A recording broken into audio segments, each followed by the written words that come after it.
I bet you didn't know.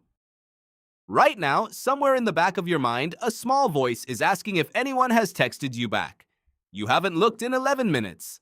That feels like a long time. Your hand is already moving toward your pocket before you've consciously decided to check. You tell yourself it's just curiosity. It is not just curiosity. What is actually happening inside you in this moment is far older than the phone in your hand, far older than texting, far older than language itself. You were not built for notifications. You were built for something else entirely, and your phone happens to be very good at impersonating it. Start with the obvious question. Why does checking your phone feel so necessary? Not important. Necessary. Like air or water, or knowing where the rest of your group went. That feeling of necessity is the first clue. Your brain does not generate urgency over things that don't matter to survival. It generates urgency over food, danger, status, and connection. So if checking your phone produces that same hot, restless must-look-now sensation, your brain has filed it under one of those four categories. Which one? The answer is connection.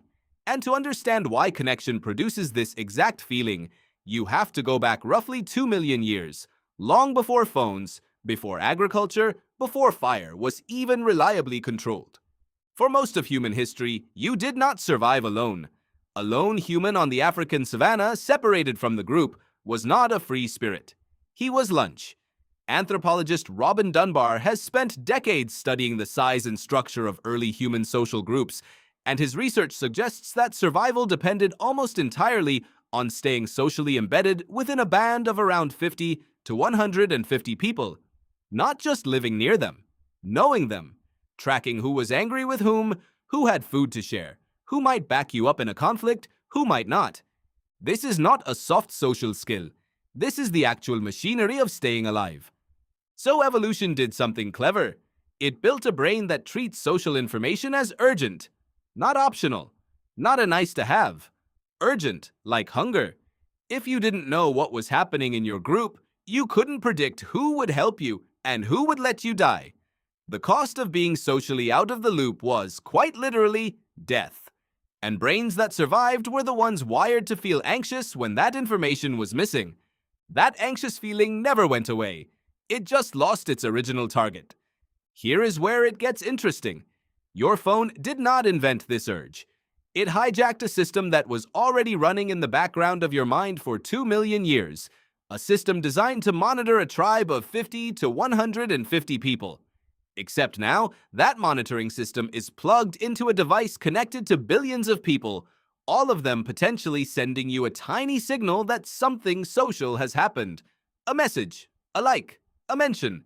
Each one trips the same ancient wire that used to fire when a member of your band returned from a hunt, or when someone in your group started talking in a tone that suggested conflict was brewing. Your brain cannot tell the difference between someone needing you and an app simply wanting your attention.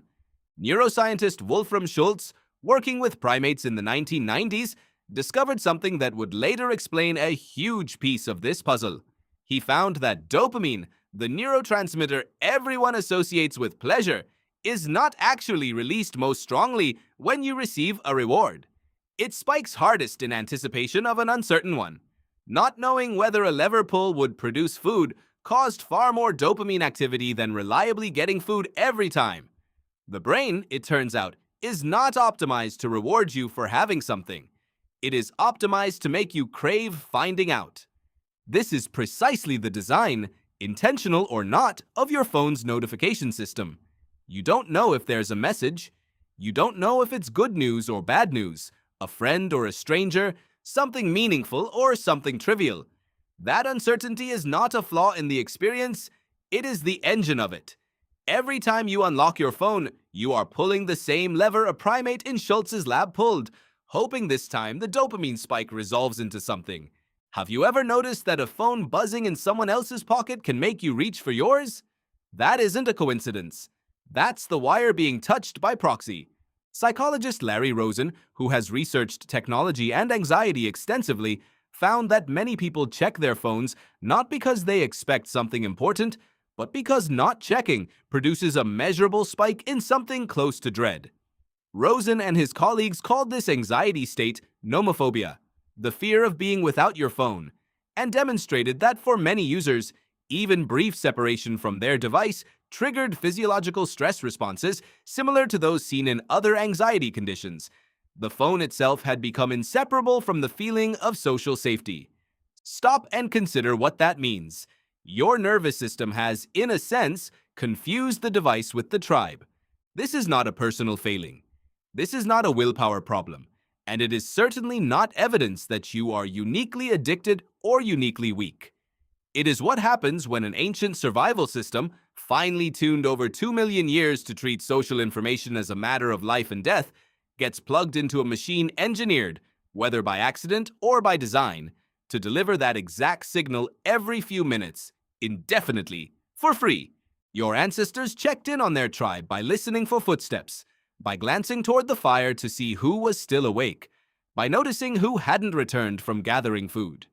These were slow, embodied, infrequent acts of social monitoring, woven naturally into a day that had long stretches of silence and stillness.